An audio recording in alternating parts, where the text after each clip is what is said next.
प्यार और रिश्तों में वशीकरण की कोई जगह होती है, और अगर हाँ तो इसे कैसे किया जा सकता है? क्या इसे घरेलू तरीके से केवल 2 मिनट में सरलता से किया जा सकता है? हाँ, तो आइए इसे विस्तार से समझते हैं। नमस्कार, आज हम बात कर रहे हैं कि वशीकरण किया जा सकता है। पुराने समय में वशीकरण का उपयोग मुख्य रूप से जानवरों पर किया जाता था ताकि उनके इलाज में मदद मिले। जानवरों को काबू में लाना और उन्हें दवा देना मुश्किल होता था। उस समय न तो इंजेक्शन होते थे और न ही अन्य साधन, इसलिए वशीकरण का उपयोग जानवरों को काबू में करने के लिए किया जाता था।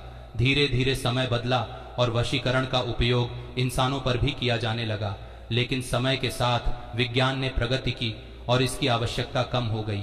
इसके बाद लोगों ने वशीकरण का दुरुपयोग करना शुरू कर दिया। कुछ लोगों ने इसे गलत उद्देश्यों के लिए इस्तेमाल करना शुरू किया, जैसे किसी का रिश्ता या परिवार तोड़ना, किसी का व्यापार बिगाड़ना आदि।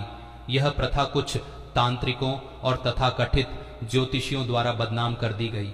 हालांकि अगर वशीकरण का सही और सात्विक तरीके से उपयोग किया जाए तो यह सकारात्मक परिणाम दे सकता है। यह एक मंत्र विद्या है जिसका वर्णन रामायण और कई अन्य ग्रंथों में भी मिलता है। अब मुख्य बात यह है कि क्या किसी को वश में किया जा सकता है? इसके लिए आपको अधिक सामग्री की आवश्यकता नहीं है। एक गिलास पानी, एक चाकू और सामने वाले की फोटो आपके मोबाइल में होनी चाहिए। यह प्रक्रिया सुबह 4 से 6 बजे के बीच या रात 9 से 11 बजे के बीच की जा सकती है। फोटो सामने रखकर ग्लास को अपने बाएं हाथ में और चाकू को दाएं हाथ में पकड़ें। फिर 5 बार सामने वाले का नाम लेते हुए मंत्र पढ़ें और चाकू को पानी में डुबोएं।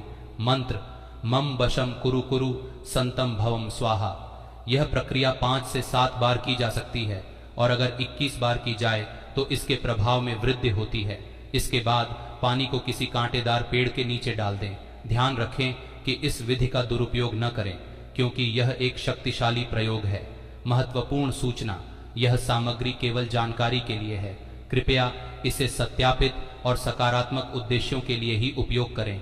अब बात करते हैं कि इस प्रक्रिया को करते समय किन बातों का ध्यान रखना चाहिए। पूर्ण श्रद्धा और विश्वास रखें। वशीकरण जैसे प्रयोगों में सफलता तभी मिलती है जब इसे पूरी श्रद्धा और विश्वास के साथ किया जाए। अगर आप आधे मन से करेंगे या संदेह करेंगे तो यह प्रक्रिया काम नहीं करेगी। नकारात्मक विचारों से बचें। इस प्रक्रिया के दौरान अपने मन को शांत और सकारात्मक रखें।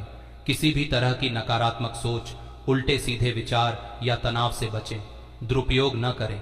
जैसा कि पहले भी बताया गया, यह एक शक्तिशाली प्रक्रिया है। इसे किसी को नुकसान पहुंचाने या गलत कार्यों के लिए इस्तेमाल न करें। यह आपके लिए भी नुकसानदायक हो सकता है। सही समय का चयन करें। सुबह 4 से 6 बजे या रात 9 से 11 बजे के बीच का समय इस प्रक्रिया के लिए सबसे प्रभावी माना जाता है। पवित्रता का ध्यान रखें। इस प्रक्रिया को शुरू करने से पहले स्नान करें और अपने आसपास की जगह को स्वच्छ रखें। फोकस बनाए रखें। फोटो पर ध्यान केंद्रित करें और मंत्र का सही उच्चारण करें। बचा हुआ पानी सही तरीके से निपटाएं।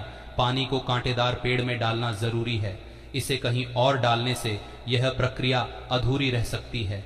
ध्यान देने योग्य बातें, इस प्रक्रिया का उद्देश्य प्रेम और रिश्तों को मजबूती देना होना चाहिए, न कि किसी को अपने लाभ के लिए बाध्य करना। अगर आप इसे शुभ कार्यों के लिए करते हैं तो यह आपको सकारात्मक परिणाम देगा। अंत में याद रखें कि आपके मन की शुद्धता और इरादे इस प्रक्रिया को सफल बनाते हैं। सकारात्मक सोचें, खुश रहें और अपने रिश्तों को मजबूत बनाने की कोशिश करें। अब यह समझना भी जरूरी है कि वशीकरण का प्रभाव हमेशा स्थायी नहीं होता। यह केवल एक अस्थायी उपाय हो सकता है जो आपके रिश्ते या किसी व्यक्ति के प्रति व्यवहार में कुछ समय के लिए बदलाव ला सकता है, लेकिन रिश्तों की स्थायित्वता और गहराई हमेशा आपसी विश्वास, प्यार और समझदारी पर आधारित होती है। वशीकरण के बारे में कुछ महत्वपूर्ण बिंदु। कर्मों का सिद्धांत, यह याद रखें कि हर क्रिया का एक प्रतिक्रिया होती है। अगर आप किसी को जबरदस्ती वश में करने की कोशिश करेंगे या किसी के जीवन में नकारात्मकता लाने का प्रयास करेंगे तो इसका दुष्प्रभाव आप पर भी पड़ सकता है। स्वतंत्रता का सम्मान करें। किसी भी व्यक्ति की स्वतंत्रता का सम्मान करना चाहिए। वशीकरण का उपयोग केवल तभी करें जब यह आपके रिश्ते को सुधारने और सकारात्मक बदलाव लाने के लिए हो। ध्यान और साधना का महत्व। वशीकरण या अन्य किसी भी तांत्रिक प्रक्रिया में ध्यान और मानसिक एकाग्रता का बड़ा महत्व होता है। अगर आप ध्यान में कमजोर हैं तो यह प्रक्रिया आपकी अपेक्षाओं के अनुसार काम नहीं करेगी। गुरु का मार्गदर्शन आवश्यक है। अगर आप किसी विषय में पूरी तरह निपुण नहीं हैं तो इसे स्वयं करने की बजाय किसी ज्ञानी गुरु या विशेषज्ञ से सलाह लेना बेहतर होता है। रिश्तों को मजबूती देने के लिए वशीकरण से ज्यादा जरूरी है अपने अंदर सकारात्मकता और सच्चाई लाना। अच्छे कर्म करें, ईश्वर पर विश्वास रखें और अपने जीवन में सच्चाई व ईमानदारी को बनाए रखें। किसी भी प्रकार की शक्ति का दुरुपयोग न करें, क्योंकि यह आपके जीवन में परेशानी भी ला सकता है। आप सभी को शुभकामनाएं। ओम नमः शिवाय।